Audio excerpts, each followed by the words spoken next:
Hello students, good morning. आज हम संस्कृत में प्रार्थना पत्र पढ़ेंगे, यानी एप्लीकेशन। ठीक है। सबसे पहले हम पढ़ते हैं सिक लीव, यानी बीमारी के लिए प्रार्थना पत्र, यही पढ़ते हैं। तो हम इसमें संस्कृत में भी वही पढ़ेंगे, रुग्णावकाशाय प्रार्थना पत्रम। रुग्ण होता है बीमार, ठीक है। रुग्णावकाश है बीमारी के अवकाश के लिए, प्रार्थना पत्रम प्रार्थना पत्र। आपको फॉर्मेट पता है कि हमेशा फॉर्मेट लेफ्ट साइड से शुरू किया जाता है, और वहाँ हिंदी में या इंग्लिश में आप क्या लिखते हो? श्रीमान प्रधानाचार्य हिंदी में लिखते हो, तो आपके स्कूल का नाम, जहाँ पर स्कूल है लक्ष्मण विहार गुरुग्राम, और फिर सब्जेक्ट, दिनांक, यही सब लिखते हो। ऐसे इंग्लिश में लिखते हो कि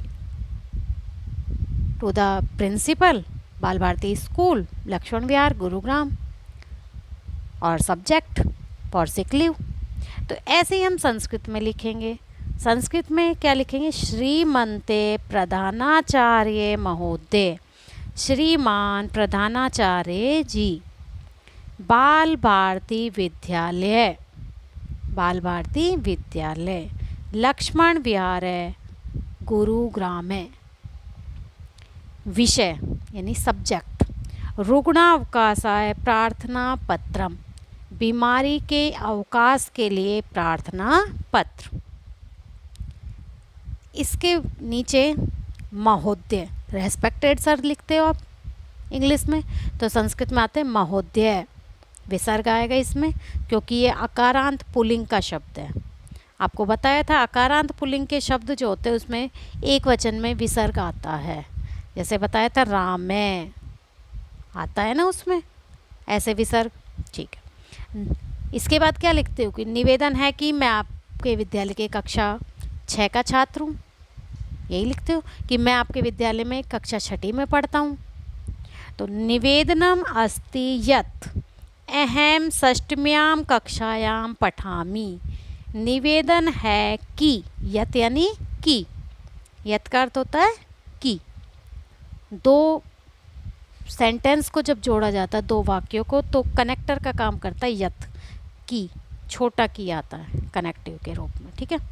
अहम मैं षष्ठम्यां 6ठी कक्षायां कक्षा में पठामी पढ़ता हूँ या पढ़ती हूँ। निवेदन है कि मैं 6ठी कक्षा में पढ़ती हूँ। अध आज, अहम मैं ज्वरेण बुखार से, पीड़ित अस्मि हूँ, आज मैं बुखार से पीड़ित हूँ, यानी कि आज मुझे बुखार है, ठीक है।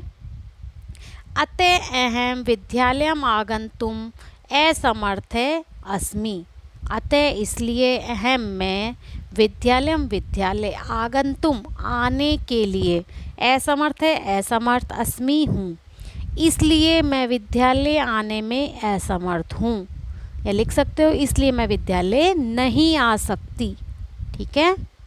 अतः दिन द्वयस्य अवकाशम प्रदाय माम अनुग्रहीष्यति, अतः इसलिए दिन द्वयस्य 2 दिन का, द्वय यानी 2 और दिन यानी दिन और शय का, 2 दिन का, अवकाशम अवकाश, प्रदाय प्रदान करके, माम मुझे, अनुग्रहीष्यति अनुग्रहित करें, अतः 2 दिन का अवकाश प्रदान करके मुझे अनुग्रहित करें, यानी कि मुझे 2 दिन की छुट्टी अवकाश देने की कृपा करें। भवते अनुकंपा भविष्यति, भवते आपकी, अनुकंपा कृपा, भविष्यति होगी, आपकी अति कृपा होगी, यही लाइन लिखते हो, आपकी अति कृपा होगी। इसके बाद क्या लिखते हो? थैंक्स, तो से धन्यवादम, धन्यवाद सहित। इधर आपका क्या है? इसके बाद आप अगर गर्ल्स है, लड़की है, गर्ल है, तो आप लिखोगे भवदीया छात्रा, आपकी छात्रा, या लिख सकते हो भवदीया आज्ञाकारिणी, आज्ञाकारिणी छात्रा। और जो गर्ल बॉय हैं वो लिखेंगे भवदीय आज्ञाकारी शिष्य या छात्र। उसमें आएगा आज्ञाकारी, बड़ी की मात्रा आएगी कारी में, ठीक है। भवदीय छात्र लिख दो या भवदीय आज्ञाकारी छात्र, आपका आज्ञाकारी छात्र या शिष्य भी लिख सकते हो। और लड़की लिखेंगी तो शिष्या लिख देंगे यहाँ, ओके। इसके बाद आप यहाँ अपना नाम लिखेंगे, जो आपका नाम है।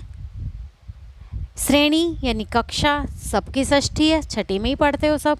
अनुक्रमांक है यानी आपके यहाँ रोल नंबर आएंगे जो आपके हैं, 1 2 जो भी हैं। तिथि, जिस दिन ये एप्लीकेशन लिख रहे हो ऑफ कोर्स उसी दिन की तारीख डालोगे। तिथि होती है तारीख, दिनांक, तो यहाँ आप उस दिन की दिनांक डालेंगे। आज की लिख रहे हो तो आज की 11/9/2020, ठीक है, 11 सितंबर 2020। क्लियर। जैसे हिंदी और इंग्लिश की एप्लीकेशन का फॉर्मेट होता है सेम वही फॉर्मेट इसका होता है, ठीक है। ये आपको अपनी फेयर नोटबुक में भी लिखनी है और एक एक वर्ड अच्छे से समझ के लिखना, ध्यान से। ये ध्यान रखना, अगर गर्ल है तो भवदीय छात्रा लिख दोगे, बॉय है तो भवदीय छात्र है। बाकी बीच में कोई चेंज नहीं होगा कहीं भी, ठीक है। लेकिन यहाँ चेंज होगा वो ध्यान रखना। ओके स्टूडेंट्स, आया कुछ समझ या नहीं आया तो बता देना, ठीक है। और वीडियो ध्यान से सुना करो, ध्यान से देखा करो, और होमवर्क अपनी फेयर नोटबुक में ज़रूर कर लेना, ठीक है।